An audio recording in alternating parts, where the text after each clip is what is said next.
Assalamualaikum warahmatullahi wabarakatuh. Halo teman-teman semuanya. Pernah nggak sih kalian lihat data yang berantakan dan bingung harus mulai dari mana? Tenang, di video kali ini kita akan bahas dua hal penting yang bikin data jadi super rapi dan mudah dipakai, yaitu fitur store dan data lineage. Yuk langsung aja kita mulai. Nah, jadi di slide ini kita akan masuk ke pembahasan tentang fitur store. Apa sih itu fitur store? Jadi, fitur store ini adalah tempat khusus untuk menyimpan fitur-fitur yang digunakan dalam mesin learning.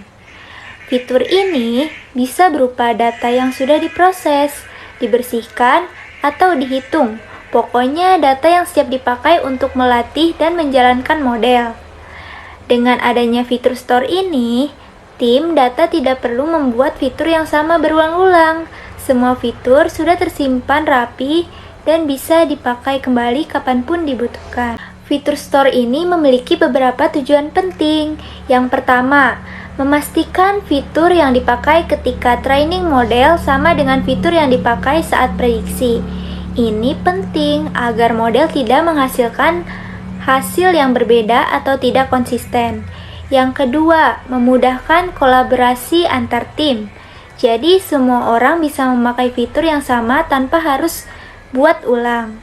Dan yang terakhir adalah keamanan dan pencatatan. Setiap fitur punya versi catatan perubahan, sehingga kalau ada masalah kita bisa tahu kapan dan apa yang berubah. Selanjutnya ada fitur registry. Jadi ini adalah seperti katalog fitur. Disinilah definisi fitur, penamaan, deskripsi, dan metadata disimpan. Tujuannya supaya fitur tidak duplikat dan tim data mudah mencari fitur yang sudah ada. Jadi kalau butuh fitur tertentu, kita tinggal cek di registry. Ini tanpa membuat dari nol lagi. Nah, selanjutnya ada serving capabilities. Jadi komponen ini bagian yang menyediakan fitur untuk dua keperluan berbeda. Yang pertama, untuk batch atau pelatihan model, dan yang kedua, untuk real time saat model melakukan prediksi langsung. Intinya, bagian serving ini memastikan model selalu mendapatkan fitur yang sama, baik saat sedang dilatih maupun saat dijalankan secara real time. Nah, selanjutnya ada security dan governance. Jadi di bagian ini, fitur store mengatur keamanan data. Mulai dari siapa yang boleh mengakses fitur tertentu, pencatatan aktivitas pengguna, hingga memastikan data mengikuti aturan seperti GDPR. Ini penting untuk menjaga kepercayaan serta memastikan data tidak saling disalahgunakan. Adapun beberapa manfaat fitur store. Yang pertama itu, fitur bisa dipakai oleh tim lain tanpa membuat double pekerjaan. Yang kedua, fitur untuk training dan prediksi jadi lebih konsisten. Yang ketiga, setiap fitur punya versi. Jadi jika ada bug, kita bisa lihat versi mana yang bermasalah.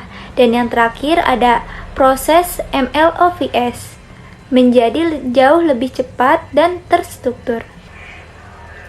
Nah, untuk menerapkan fitur store, langkah awal adalah memilih alat yang sesuai, misalnya VEAS, Databricks Fitur Store, atau Snowflake.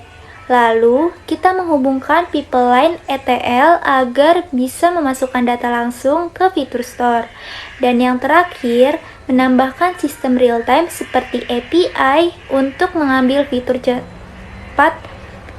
secara cepat ketika model butuh prediksi langsung. Nah, selanjutnya contoh nyata penggunaan fitur store adalah Uber yang menggunakan Miscellaneous fitur store. Banyak perusahaan besar lainnya menggunakan Tekton untuk mendukung aplikasi AI real time, seperti rekomendasi, detection, atau personalisasi layanan. Ini menunjukkan bahwa fitur store memang sangat penting di dunia industri. Tentu saja ada beberapa tantangan. Misalnya, kadang logika transformasi fitur tidak konsisten antar tim. Lalu, prediksi real time bisa mengalami delay. Juga proses akses harus benar-benar dijaga agar data tetap aman. Solusinya antara lain, simpan semua logika transformasi di fitur store, gunakan caching untuk mempercepat akses, dan terapkan kontrol akses serta audit. Beberapa praktek terbaik dalam membangun fitur store adalah gunakan sistem keamanan sejak awal, gunakan partisi agar akses lebih cepat, selalu pantau performa fitur, dan pastikan setiap fitur memiliki versi sehingga perubahan bisa dilacak dengan rapi. Sekarang kita masuk ke bagian data lineage. Jadi, ini adalah kemampuan untuk melacak data mulai dari sumbernya, bagaimana ia diproses, dan kemana data itu akhirnya digunakan. Dengan data lineage, kita bisa melihat perjalanan data secara lengkap dari awal sampai akhir. Data lineage ini penting karena membantu kita menjaga kualitas data, mempermudah proses audit, dan mempermudah debugging ketika ada error.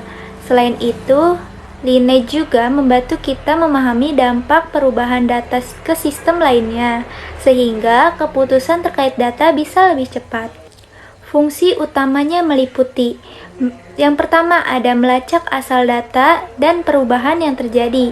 Yang kedua, menjadi bukti audit untuk kebutuhan regulasi. Yang ketiga, mengetahui dampak jika ada perubahan. Yang keempat, membantu migrasi data antar sistem. Dan yang terakhir, memvisualisasikan hubungan antar data. Data lineage bekerja menggunakan metadata, yaitu data tentang data.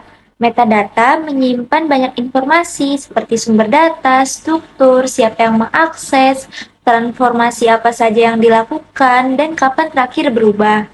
Metadata ini kita bisa memetakan seluruh alur perjalanan data. Pada contoh alurnya, data bergerak dari sumber awal, kemudian masuk ke proses ETL, lalu diproses atau ditransformasi, kemudian disimpan, dan akhirnya dipakai untuk analitik atau aplikasi lainnya. Data lineage menunjukkan semua jejak perjalanan itu dalam bentuk yang mudah dipahami. Nah, jadi kesimpulannya yaitu fitur store membantu menyimpan dan menggunakan fitur secara rapi dan konsisten. Sedangkan data lineage membantu kita memahami sejarah data. Jadi, keduanya sangat penting dalam dunia big data untuk menjaga kualitas data dan membangun kepercayaan. Sekian video yang dapat saya sampaikan. Kurang lebihnya mohon maaf. Wassalamualaikum warahmatullahi wabarakatuh.